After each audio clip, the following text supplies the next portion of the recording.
In today's video, I'm showing off my 1v1 online poker game that I've been working on.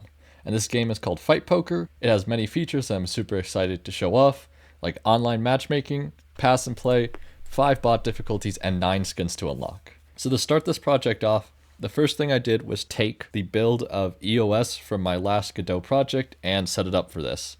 And what that was is it uses Epic Online Services, which allows multiplayer across networks without you hosting a server.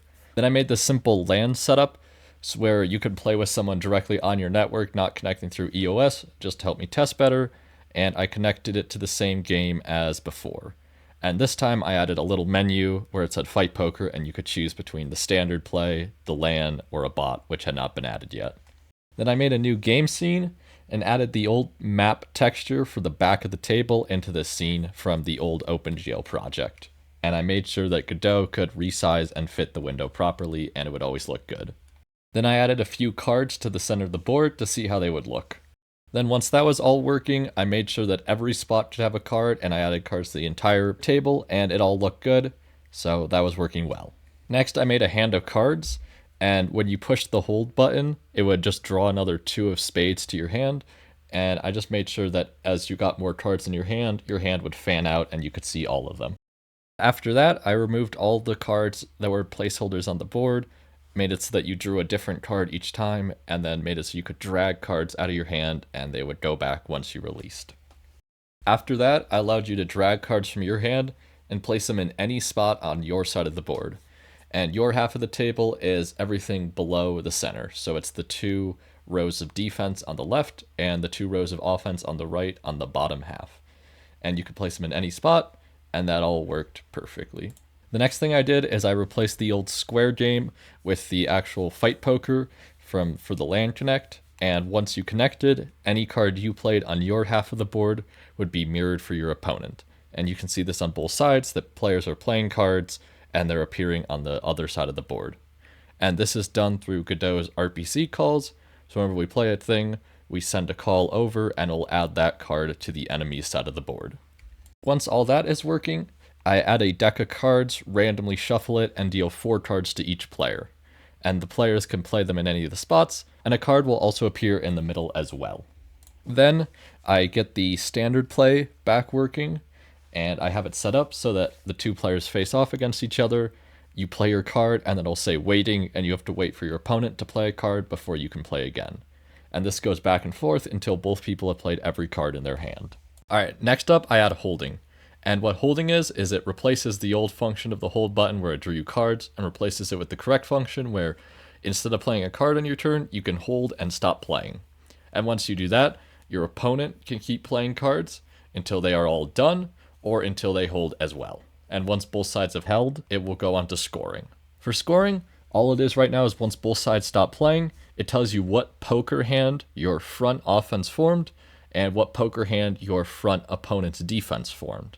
And your opponent sees the same information, but for their offense and your defense. However, instead of just doing it where it displays your front offense and their front defense, I needed it to display all 8 rows and which one had won and which ones have lost. So then the next thing I add is I make it so that when you go into the scoring phase, instead each row has text that appears above it, and it will say the hand that row forms with the community cards, and also if it's an aqua blue, that means that hand won, and if it's red, that means that hand lost. And then it will also score points, so for each offense hand you have that beats an opponent's defense hand, you score a point, and for each defense hand that you have that wins, it stops your opponent from scoring. After that, I make it so that the scoring phase doesn't last forever, and instead only lasts 8 seconds. And once these 8 seconds are done, the second playing phase starts. So this is identical to the first playing phase, except 3 new cards are dealt to each player, plus any card that player held from a previous round, and then whoever goes first flips. So if you went first in the first round, your opponent will go first in the second round. And once all that happens, a second card is dealt to the community cards, and play continues from there. And this pattern repeats for 5 rounds. So once the second playing phase ends, there'll be a second scoring phase, and after that, play will continue, and that's the 3rd round, and then there's a 4th and 5th round as well. Once all that is completed, I add the features for the final round. So in the 5th and final round, a little message will appear saying final round times 2 points. And in this round's scoring phase, all points are doubled. So each offense row scores 2 points, and each defense row prevents 2 points from being scored by your opponent. And at the end of this phase, if you have more points than your opponent, you win. And if your opponent has more points, you lose. And if both players are tied, it will continue into overtime. And there's 2 overtime rounds. And at the end of each overtime round, whoever has the most points will win. And if it stays tied in the 5th, 6th, and 7th round, then the game ends in a draw. And then after all that, I make an export of the game and turn it into an exe you can run on your computer. And I add one other feature during this time, which is that when the game is over, there'll be an exit game button, and if you push that, you'll return to the main menu. So you can play in standard mode, win or lose the game, or draw it, and then exit game, and you could go play LAN, you could play standard again, and it will let you keep playing. After finishing the export, I realized there's a part of the game that I forgot to add, which is the bot difficulty. So I add the bot play in, which allows you to just play against the computer instead of another person. And how the computer will play is right now as a flush bot, so it'll just sort cards based on their suit into one of the 4 rows. So it'll maybe play a heart in the defense row, and then a club in the front offense, and a spade in the back offense. And that is all it does, but it can play 5 rounds, and you can win or lose against the bot, just like a normal game. As I'm playtesting it, I find a little bug, which is that if you form a straight as ace 2, 3, 4, and 5, it wouldn't count as a straight. So I make sure that ace can wrap as both a 1 and a 14, and then everything's working. Now the next feature I add is that when you play a card, it is played face down. And I make this little card back texture, and when you play it, it's hidden. And when your opponent plays cards, they are also hidden from you until the scoring phase, when everything is revealed. And anytime during your turn, you can click on one of the cards and reveal what it is if it's on your side of the board for a few seconds. So you can always look at what cards you have, but what this change does is it hides your opponent's cards until you have scored. Alright, so next up, I start working on some new UI for the game. So I add on both the left and the right side of the screen a little icon, a name, and a timer. So on your side, you have you and 10 minutes in blue, and on the opponent's side, you have opponent and 10 minutes in red. And right now it doesn't do anything, it's all just visual. And once that is completed, I start working on making the timers actually functional. So the way they work is they're the same as a chess clock. So when it is your turn to play, your timer will tick down, and once you play a card, it passes to your opponent, and then your opponent's time starts to tick down. And once either side reaches 0, that person loses and the other person automatically wins. And for this example, it is just set at 15 seconds, so you can actually see it happen, but the real game is 5 minutes. But I don't want to leave it where the name is you and opponent for long. So the next change I make is that you can set your own username. So the way you do that is instead of pushing play, you push settings, and there's a little box in there for you to enter your username. And once you do that, you can push back and your username will be saved. And the opponent can do the same thing.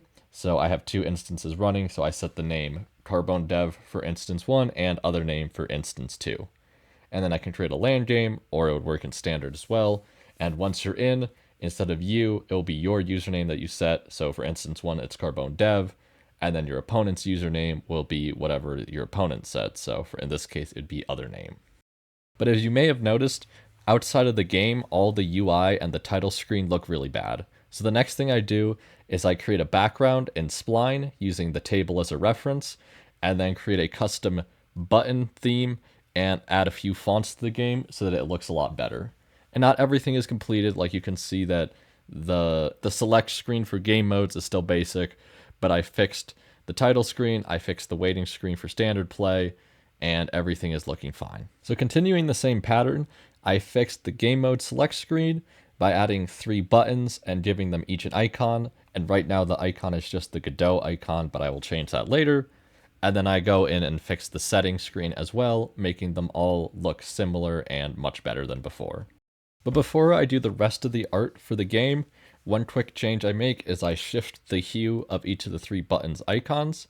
So standard is red, the LAN is green, and the bot is yellow. And when you go into a bot game, your Godot icon is green while the bot's is yellow, and the back of all the cards you play is green, and the back of all the cards the bot plays is yellow as well. The next thing I do is find a bug, but after that, I add sound effects to the game. And they sound kind of like that. There's one when you scroll over a button, there's one when you click a button, and if you go into game, there is shuffle sound effects, and there is sound effects for playing cards, holding, and scoring. They all sound just like that, and it sounds great. And the next thing I do is add a soundtrack to the game. And the song I pick is the Royal Garden Blues, or also known as the Foxtrot, by Clarence and Spencer Williams. And I found a old recording on the Library of Congress from 1921, which is public domain, so I'm allowed to use it for my game.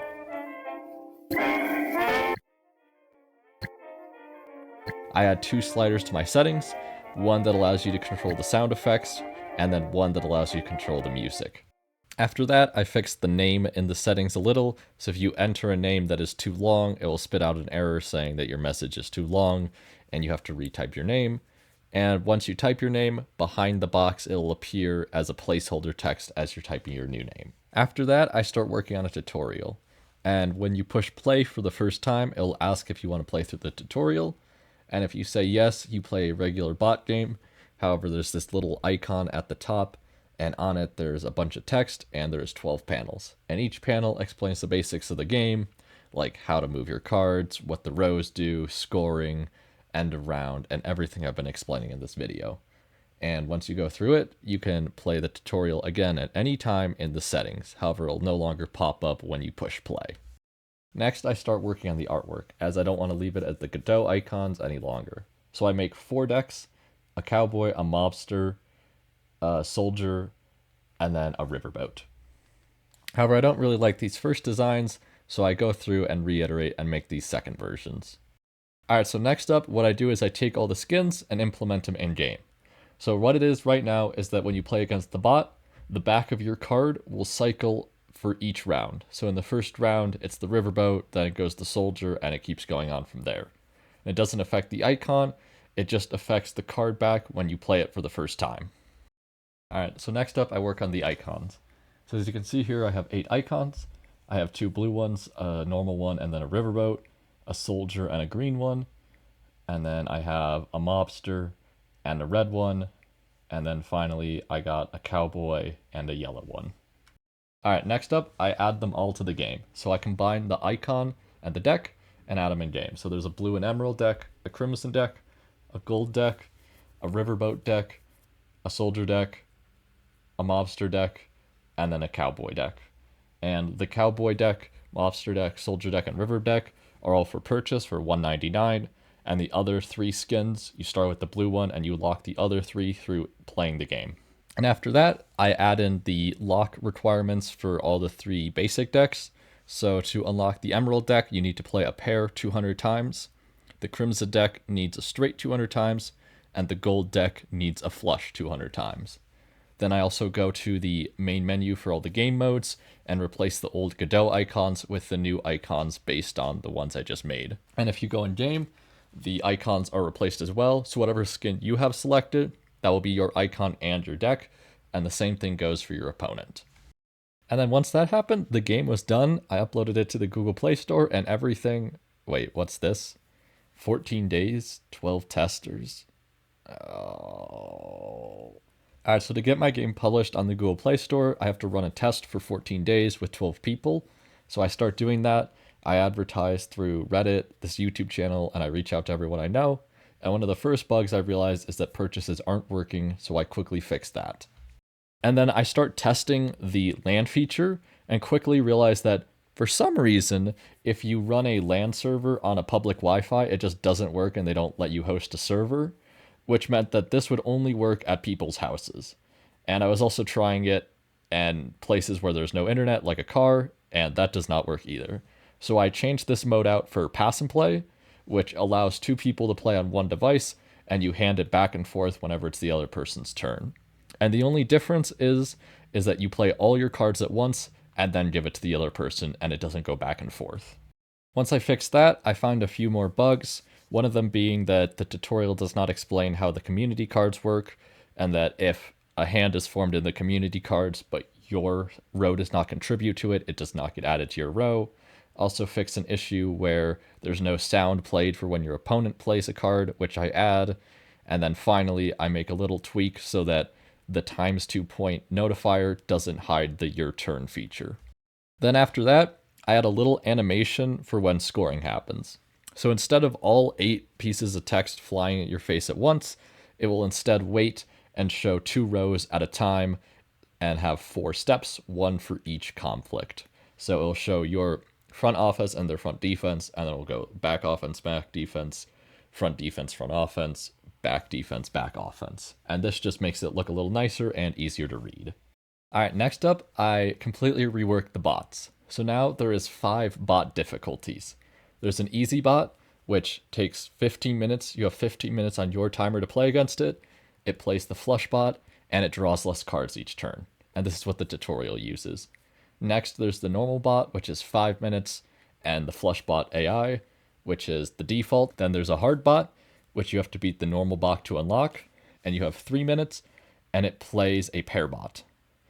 And then there's brutal, which is 1 minute, and the best fit pair bot, which basically means it'll try to form pairs, but it can also look for flushes and straights if it happens to have like a 1 card away from forming one. And then there's the hacker bot. So to even unlock the hacker bot, you have to beat normal, then hard, and then brutal. And you have 30 seconds to play against it. It plays the best fit pair bot. It draws an extra card in round 2 and 3. The hacker bot wins all ties. Each card is dealt face down in the center, but the bot can still see them.